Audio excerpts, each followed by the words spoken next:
Hey everyone! So today I'm gonna do a quick video on how you can use the Neural DSP Quad Cortex to reamp your guitar or bass tracks. It's pretty darn easy, even I can do it, but hey, I wanted to show you how you do it anyways, because someone might wonder.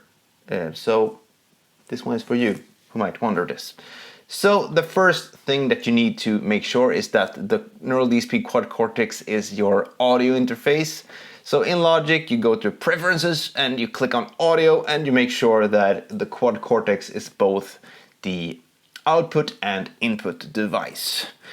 The track that we're gonna reamp today is the one that I posted on Sunday. It's the Sunday with Ola Riff Challenge number 47. It was a bit of a, old school Swedish death metal type tune.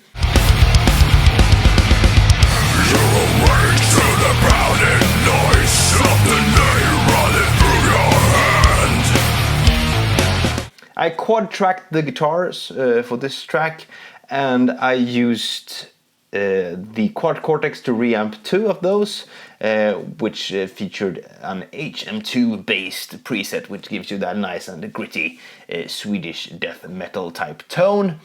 And the other two tracks were done using the Fortin NTS plugin here in Logic, also from Neural DSP, I might add. However, now I want to reamp through the Quad Cortex instead. I've got a Chug preset loaded up, well, let's get to it. So first things first, let's select the two tracks that we're gonna reamp, and now let's go into the mixer because that's easier.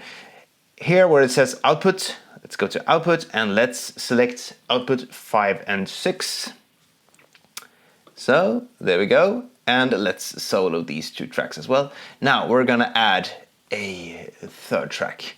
So here, when you're adding the track here in Logic, select input 7 and 8, which corresponds to the output on the Quad Cortex. So on the Quad Cortex, the preset has got USB 5 and 6 as the input and USB 7 and 8 as the output.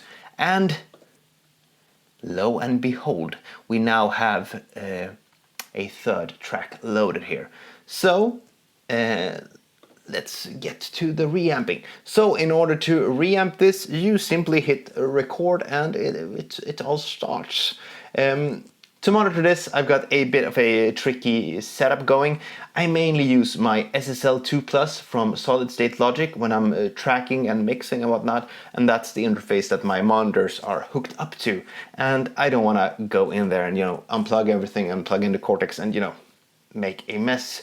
So a nice thing about the SSL2 Plus, and I know the Focusrite, the newer Focusrite stuff has this as well, is that you got a mix knob, so you can actually select if you want to hear the processed signal that comes through the SSL2 Plus and your DAW, or the input signal. So now I've got it set for 100% mixed for the input, which will allow me to hear what is going on through the Cortex, because the Quad Cortex is plugged into channel 1 and 2 as well. I'm gonna do some separate filming of this so you can actually see what's going on. Okay, so if you're like me and you wanna actually monitor what you're reamping, but you're using a different audio interface to track your guitars, here's what you can do.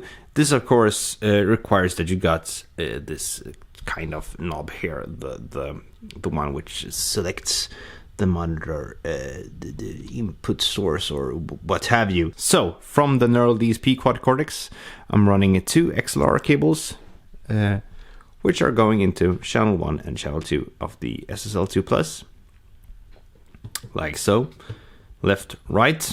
And in order to monitor what I'm reamping, I simply turn this knob all the way to input, and that way I can actually hear what's going on. Because like I said, this audio interface is the one that is hooked up to my Kali monitors and not the Quad Cortex. So that saves me a bit of a hassle in terms of, plugging and unplugging everything when I want to do stuff like that. So yeah, hopefully that was helpful to you.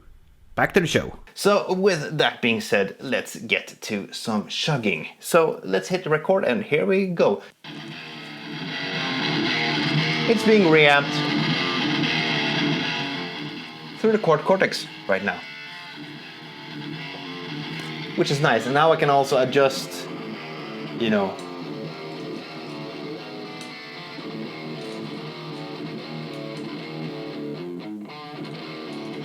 parameters in real time. This is actually pretty useful if you're tweaking out your tone.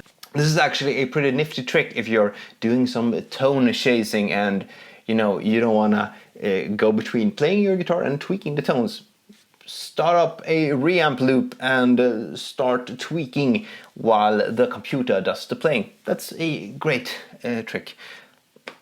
Like I said, this is really easy to set up. You make sure that the output of the tracks that you want to reamp are set for USB 5 and 6, and that the input of the reamped signal is set for 7 and 8. And there you go. It's not more complicated than that. I want to try something now. I'm gonna delete that track and I'm gonna do like this. So I'm gonna change the output to mono and to output 5 on the left tracks, and on output or the chugs 2, I'm gonna set the output for output 6. And now I'm gonna go to a different preset. And in this preset, I've got 2 signal paths going. The first one has USB 5 as the input source and USB 7 as the output source. And the second row has USB 6 as the input source and USB 8 as the output source. So in theory now, we should be able to reamp both of these guitars in one go. So let's have a go with that. Let's add 2 tracks and yeah, let's have it saying like that for now. There we go. So here we go. We have 2 tracks here. Let's dub this one chugs 1 and make sure that the input is not stereo, and we got input 7 there. Good. And let's name this one chugs 2 and change it to mono and change the input to 8. And let's arm these 2 tracks for reamping and let's go. I have no idea if this will work. It probably will work, but I don't know. Let's try this. Here we go.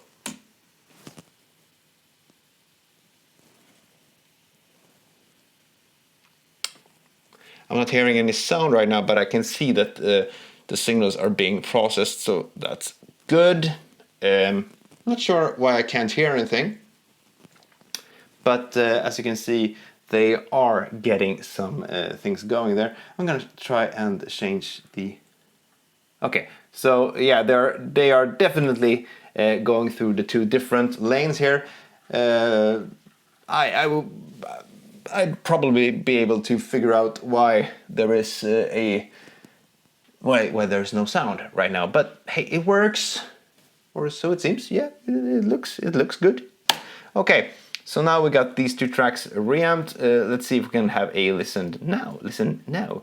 Let's pan this one all the way left and this one all the way right, and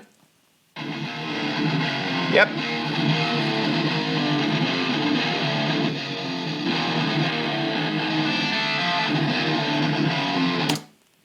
That worked like a charm.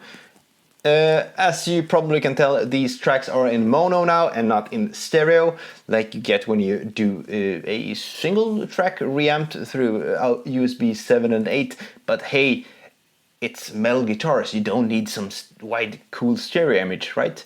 Jokes aside, this works really well, and for rhythm guitars I don't see the need for having stereo tracks. However, if you're doing like epic leads and stuff like that, I can see why you would want a nice and wide stereo track with the delay and the reverb and everything. But yeah, this worked really well. It was really easy to set up. Like I said, load the tracks that you want to reamp, solo them, make sure that they're set for the correct USB output, that they're set for output 5 and 6, and that the input block of your signal path is set for USB 5.6 on the quad cortex. Add a new track and make sure that it's got the corresponding input with the output of the quad cortex. So there you have it. This is reamping metal tracks through the Neural DSP quad cortex. So hopefully this was informative and useful to you in some way. Make sure to hit that subscribe button and ring that bell and all of that good stuff, and I'll see you guys and gals and cats and dogs in the next video. Until next time, take care. Bye. But hey, I'm in the band.